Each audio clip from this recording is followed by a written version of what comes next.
Hello everyone, welcome to my week 6 discussion board presentation for MPA 594. In this presentation I'll be going over a few different concepts and theories that could be applied in a general public administration or a public service management leadership question. There'll be 4 concepts I'll be covering in my presentation. 2 of those concepts or theories will be applied for the GPA style question. One of them being Thomas Hobbes' contractarianism, the other being Adolf Wagner's law.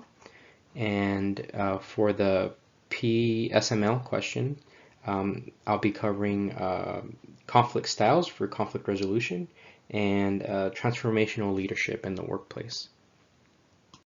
General public administration concepts or theories are very broad and can be interpreted in many different ways. One of the theories that stuck with me during my classes was that of Thomas Hobbes' theory on contractarianism.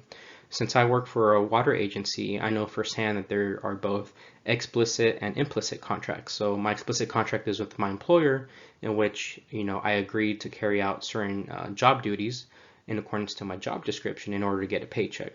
But there are also there's an implicit contract for me, between me and the public that I serve as a wastewater operator, to make sure that everything that I'm doing is ethically correct, so that we're producing and removing any contaminants from the wastewater that we discharge to the Santa Ana River.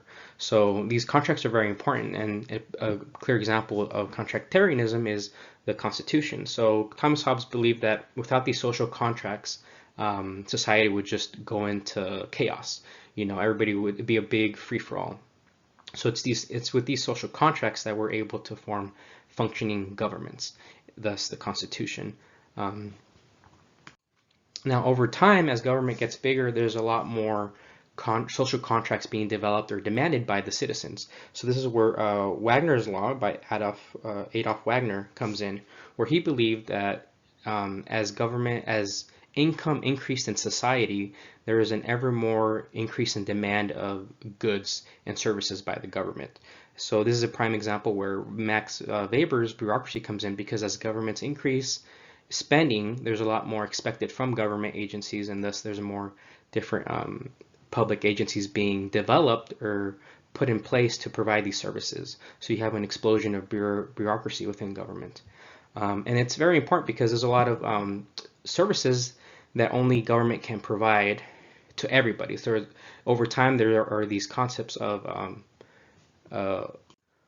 unalienable rights, right? So now we take for granted that we have clean drinking water coming out of our faucets, but for a long time there wasn't anything in place to enforce industry into making sure that they weren't polluting our waterways. So EPA became enacted, an agency to protect our environment, waterways, and air quality control. So with this, we could go into market failures. So one of the market failures is, private industry often makes decisions to make better profits for themselves and for their shareholders. So our economy is a mixed economy where both private and public sector play a role in the total economic health of the United States.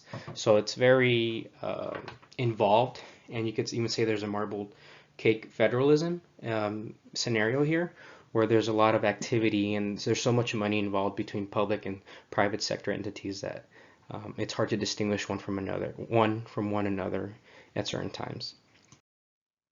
For public service management and leadership, it's a bit more honed in. For mine, I picked conflict resolution or conflict styles.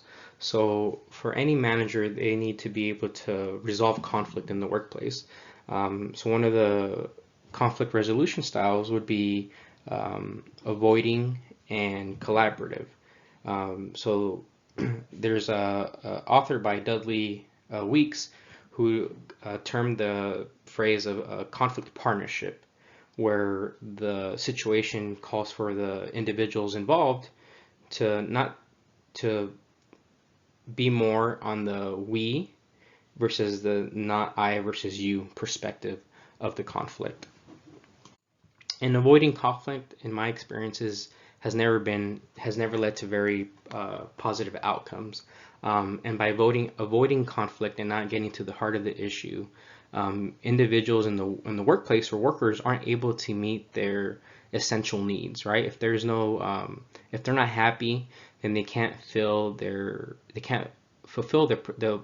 ultimate potential as a worker, which we can incorporate Maslow's motivational theory into this.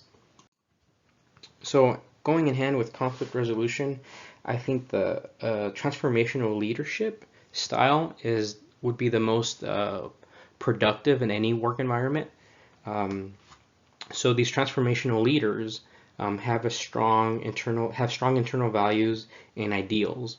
So holding themselves to a high standard or high code of ethics that they could instill in their workers, then they're able to hopefully motivate their employees to these higher standards and higher ideals, to where they're not only doing the job that they're paid to do just to earn their paycheck, but also going above and beyond to better the agency and to better serve the citizens and the constituents for which they work for as public servants.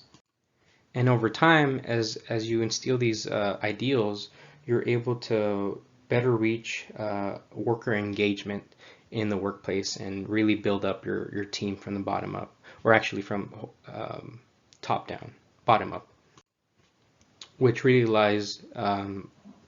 relates well with Mary Parker Follett's concepts on how open communication and the sharing of power and open communication between employees and employers help build up team morale and the trust between workers and management within the organization. My sources for the GPA topics were my books from previous classes, so the public sector, economics of the public sector, and public budgeting systems, and the market failures by Crash Course.